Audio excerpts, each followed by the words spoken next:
ఏదైతే ఉన్నదో అంశం దానికి వద్దాం. అసలు ఏంది ఈ కేసు, ఏంది జరుగుతున్నది, ఏంది? ఇవాళ ఆ ఫోన్లు బంద్ చేయరాదు పోయి కొద్దిసేపు ఊకెళ్ళింది, కొద్దిగా సైలెంట్ అన్న పెట్టుకోండి. అంతగానో ఇంపార్టెంట్ ఫోన్లు ఉంటే బయటకు అన్నవ్వండి.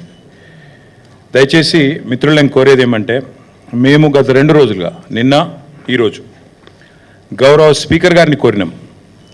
సెషన్ నడుస్తోంది కాబట్టి ఏదో కుంభకోణము లంబకోణము అని గవర్నమెంటు క్యాబినెట్లో ఏదో గంటన్నర సేపు తర్కం చేసింది, చర్చించింది, పరిశోధించింది, సాధించింది, ఏదో కనిపెట్టినరు అని చెప్పి లీక్లు ఇస్తూ ఉన్నారు.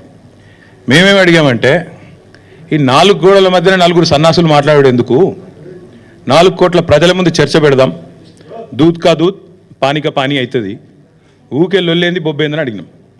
కానీ ప్రభుత్వం ఎంత భయపడుతుందంటే, ఇక్కడ వాళ్ళకు కూడా తెలుసు విషయం, ఇందులో ఏం లేదు, చేసేది లత్కోరు పని కాబట్టి సాటుమాటుకు చేయాలి తప్ప ఓపెన్గా చేస్తే ఇజ్జత్ పోతుంది. అందుకే తప్పించుకోలేక, మింగలేక, కక్కలేక ఓపెన్గా ఇలానే అసెంబ్లీలో కూడా అడిగినా, పెట్టు దమ్ముంటే చర్చ పెట్టు అసెంబ్లీలోని స్పీకర్ గారిని అడిగినా, చర్చకు రారు. నిన్న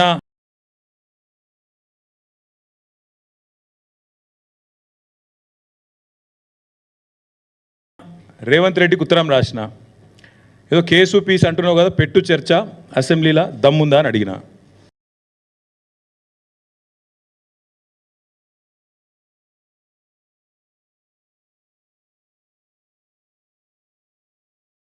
పత్తలేదు. రేపో లేకపోతే ఎల్లుండో ఆయనతో అసెంబ్లీ ఏదో నడిపించినట్టు చేసి తూతూ మంత్రంగా మైకులు వలిగేటట్టేదో సేమ్ సోది ఉపన్యాసాలు చెప్పి అవతల పడతారు తప్ప ఈ విషయం మీద చర్చించే దమ్ము ప్రభుత్వానికి లేదు. అసలు ఫార్ములా ఈ ఏంది, అసలు హైదరాబాద్ ఈ ప్రీ ఏంది, అసలు జరిగింది ఏంది? అందుకే అనివార్య పరిస్థితులు, ఎందుకంటే ప్రభుత్వానికేమో చర్చకు ముందుకొచ్చే దమ్ము లేదు, చర్చలో పాల్గొనే సత్తా లేదు. ముఖ్యమంత్రికి చర్చలో పాల్గొని కళ్ళలో కళ్ళు పెట్టి చూసి ధైర్యంగా ఇది జరిగింది తప్పు అని రుజువుపించే శక్తి లేదు. ఏదో కేసు పెట్టాలనే ఒక సాడిస్ట్ మెంటాలిటీ తప్ప ఇవాళ జరిగిందేందో కనీసం మీ ద్వారానన్నా ప్రజలకు చెప్పాలా.